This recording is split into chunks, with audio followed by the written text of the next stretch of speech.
In my case, I saw there were no bot loot boxes on the ground and the Sony box hadn't been opened. If the big green box hasn't been opened either, then there's a really high chance that no one's been to the stables. At this point, you can just go straight in and loot the safe. Let me stress again, you absolutely have to open the big green box on the first floor. You can skip the advanced weapon crate if you want, but you must open the big green box.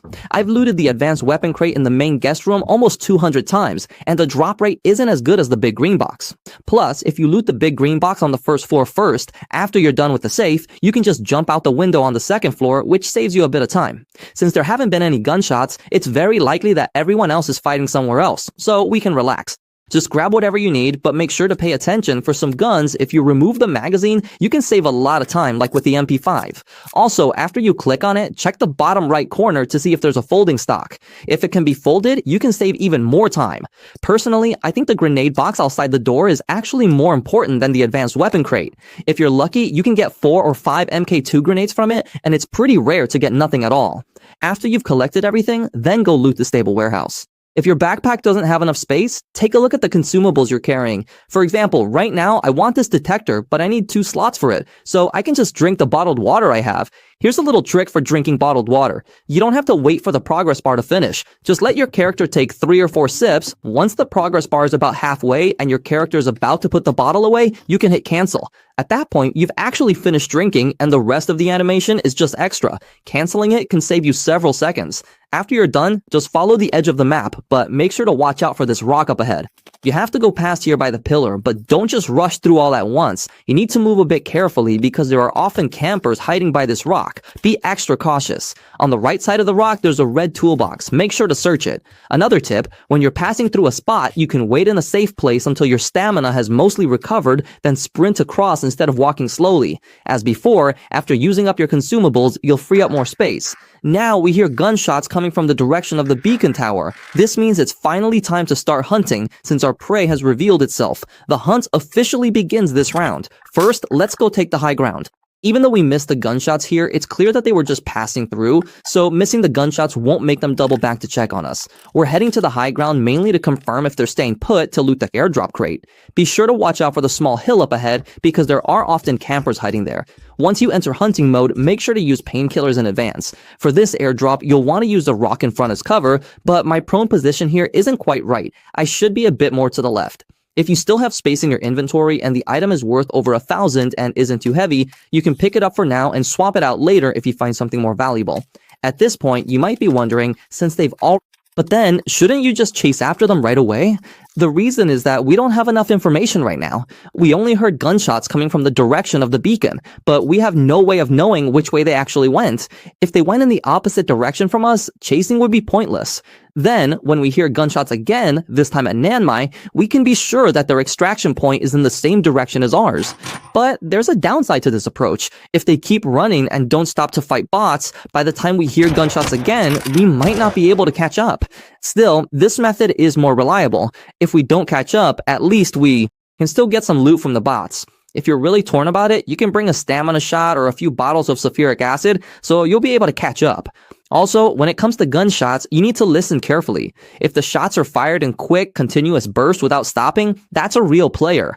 If it's one shot at a time with pauses in between, it's usually just bots. If both guns have that stop and go pattern, it means the player's just farming bots. But if both sides are firing rapidly and non-stop, then it's 2 squads of real players fighting each other. The second time I heard gunshots, I didn't chase after them because I figured if he was heading toward Nanmai, he was probably going to the villa area. I was already overloaded at that point, so even if I tried to catch up, I probably wouldn't make it, unless I had some stamina recovery items. By the late game, he'd likely be overloaded too, so if we had a stamina shot, we could still catch up. Just when I thought there was no hope and was scraping up loot on my way to the strength checkpoint, he suddenly started shooting again in by Mai. At times like this, don't bother looting anymore, just head straight over there. You can hear that the gunfire has pauses, which probably means that when the light machine gunner ran up the hill, they should have advanced. Otherwise, if they were on the northern ridge, they'd be able to hear us. When we're checking if anyone's around, we need to first look in the direction where the temperature is rising.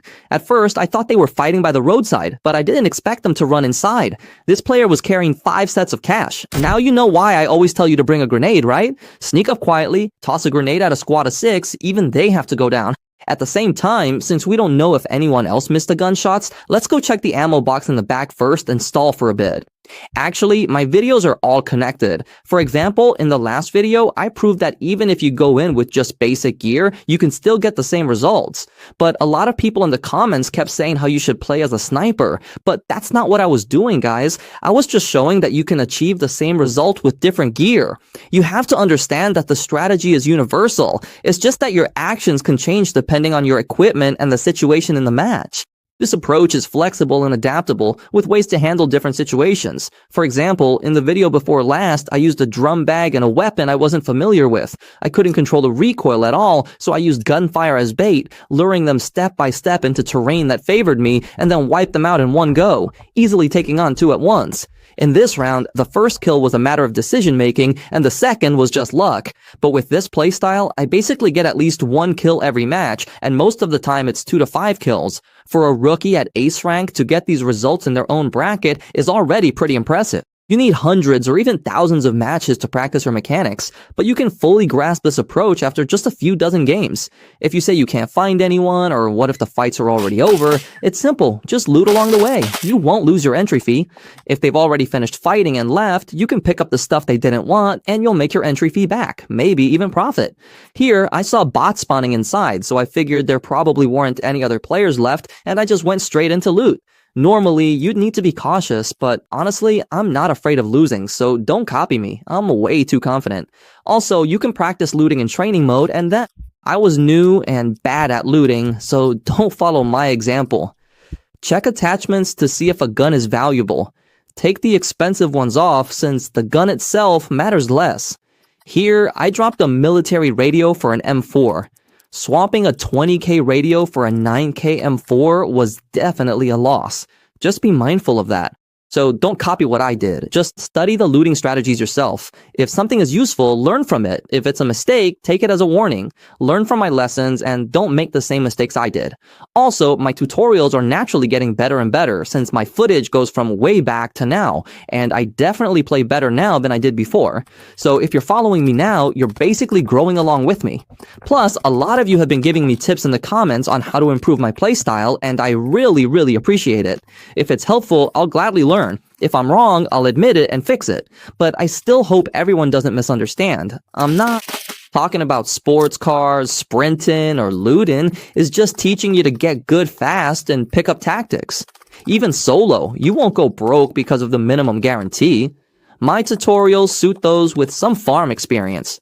For beginners needing a systematic guide, I'll do that later. You'll learn basics in hours anyway. Finally, pop painkillers before extracting. If you're camped, you can't escape. Finally, stick to the map edge to avoid being tailed. Toss a grenade to clear unfamiliar spots before looting. At this extraction, check the green crate for a 2-slot gold item. I'll post more detailed guides soon, depending on your support. Remember to pack efficiently. I nearly extracted with 450k. This is Dark Zone Hunter. Follow for more. See you next time.